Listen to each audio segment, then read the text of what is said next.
नमस्कार दोस्तों, कैसे हैं आप लोग। मेरा नाम सौरभ कुमार है और मैं आप लोग को यहाँ पर गुप्तमणि प्रकाशन का किताब जो है आपका वस्तुनिष्ठ समान विज्ञान जनरल साइंस का, उससे हम लोग जो है सेट प्रैक्टिस कर रहे हैं। ठीक है, तो आज का हमारा सेट प्रैक्टिस नंबर होगा 29 और जिसका आपका ओनली क्वेश्चन आंसर होगा। ठीक है, विदाउट एक्सप्लेनेशन। तो देखिए आपके सामने टेस्ट सीरीज नंबर 29 आ गया। तो पहला क्वेश्चन आपका है, यदि निर्वात में प्रकाश का वेग c हो तो u इक्वल टू 1.5 पदार्थ वाले माध्यम में प्रकाश का वेग कितना होगा। ऑप्शन बी 2/3 c होगा। तो 2 है डैश कोशिका विभाजन को बढ़ावा देता है, तो डैश कोशिका विभाजन को बढ़ावा देता है। 2 का ऑप्शन सी साइटोकाइनिन्स, तो साइटोकाइनिन्स कोशिका विभाजन को बढ़ावा देता है। 3 है एक उत्तल दर्पण की फोकस दूरी 15 सेंटीमीटर है। इस दर्पण के अक्ष पर दर्पण से 10 सेंटीमीटर की दूरी पर एक वस्तु रखी है, प्रतिबिंब का स्थान है। तो 3 का ऑप्शन नंबर +6 सेंटीमीटर। तो एक उत्तल दर्पण की फोकस दूरी 15 सेंटीमीटर है।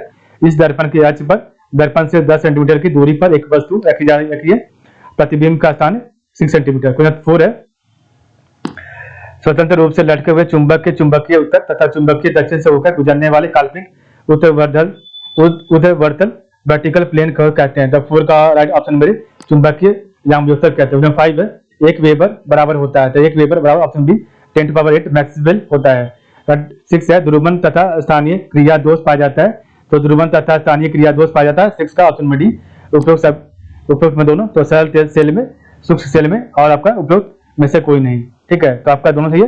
तो ध्रुवन तथा स्थानीय क्रिया दोष पाया जाता है सरल सेल में, सूक्ष्म सेल में। ठीक है, 7 आपका है प्रतिरोध का मात्रक निम्न से कौन सा आता है। प्रतिरोध का मात्रक आपका कौन सा, 7 का ऑप्शन में भी वोल्ट एम्पियर है। आपका 8 है जल न अम्लीय होता न है क्षारीय होता है, क्योंकि ऑप्शन नंबर यह इलेक्ट्रॉन को ग्रहण अथवा दान नहीं कर सकता। जल न अम्लीय होता न क्षारीय होता या इलेक्ट्रॉन को ग्रहण अथवा दान नहीं कर सकता। तो 9 है अक्रिय गैसों के लिए इलेक्ट्रॉन बंधुता इलेक्ट्रॉन एफिनिटी है। तो अक्रिय गैसों के लिए इलेक्ट्रॉन बंधुता क्या आपकी ऑप्शन नंबर 0 है। ठीक है, कुछ आपका 10 है रासायनिक अभिक्रिया की दर निर्भर नहीं करती। तो रासायनिक अभिक्रिया की दर निर्भर नहीं करती, तो ऑप्शन नंबर दबाव पर नहीं करती। 11 है ट्यूबरक्लोसिस के विरुद्ध मुख्यतः कौन सी वैक्सीन का प्रयोग किया था। तो ऑप्शन नंबर BCG का। 12 है निम्नलिखित में से कौन सा एक अंतरिक्षयान है।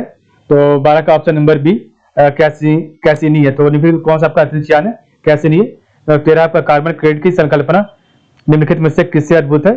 तो 13 का राइट आंसर है ऑप्शन बी।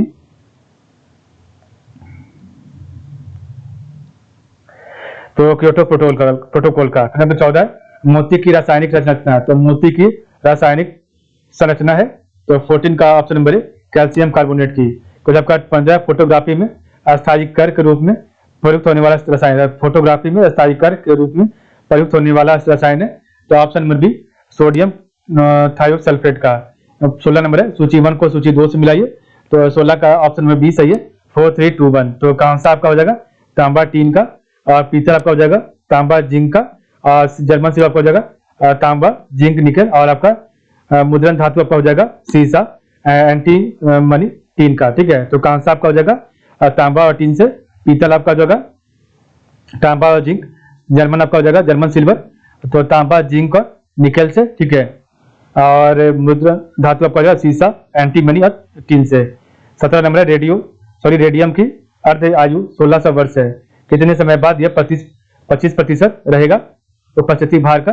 तो रेडियम की अर्ध आयु 1600 वर्ष है, कितने समय बाद यह 25% रहेगा। तो 17 का ऑप्शन सी 3200 वर्ष बाद। ठीक है, तो जब 18 है मकड़ियों में कितनी जोड़ी आंख होती है। तो मकड़ियों में कितनी जोड़ी आंख होती है। तो 18 का ऑप्शन नंबर सी 4 जोड़ी आंख होती है। तो 19 है भूमिगत जल को प्रदूषित करने वाला अजैविक प्रदूषक है। तो 19 का ऑप्शन सी आर्सेनिक है। तो भूमिगत जल को प्रदूषित करने वाला अजैविक प्रदूषक आर्सेनिक है। 20 है निम्नलिखित में से कौन सा प्राथमिक प्रदूषक है। तो 20 का ऑप्शन डी तो सभी आपका प्राथमिक प्रदूषक है, SO2 CO और Na2। 21 है एक्सोबायोलॉजी क्या है। तो एक्सोबायोलॉजी ऑप्शन नंबर ए अन्य ग्रह पर जीवन है। ठीक है, एक्सोबायोलॉजी आपका अन्य ग्रह पर जीवन की खोज है।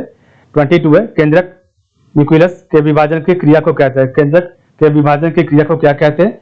तो ऑप्शन बी आपका कैरियोकाइनेसिस कहते हैं। तो केंद्रक के विभाजन की क्रिया को कैरियोकाइनेसिस कहते हैं। ठीक है, 23 है वाक्समैन को किस खोज के लिए नोबेल पुरस्कार मिला था। तो वाक्समैन को जो है ऑप्शन में भी स्ट्रेप्टोमाइसिन के खोज के लिए नोबेल पुरस्कार मिला था। 24 है, सीपीयू कितनी उप इकाइयों से बनी होती है? तो ऑप्शन नंबर बी 3 उप इकाइयों से बनी होती है। 25 है, जैविक ऊर्जा ऑर्गेनिक एनर्जी का अंतिम स्रोत है। तो ऑप्शन नंबर ए सौर ऊर्जा। जो जैविक ऊर्जा ऑर्गेनिक एनर्जी का अंतिम स्रोत आपका सौर ऊर्जा है। ठीक है, तो हमने आपका जो है टेस्ट सीरीज नंबर 29 कंप्लीट कर लिया। कल आपका टेस्ट सीरीज नंबर 30 पढ़ेंगे। ठीक है, तो आज के लिए बस इतना ही। आप लोग का बहुत बहुत धन्यवाद।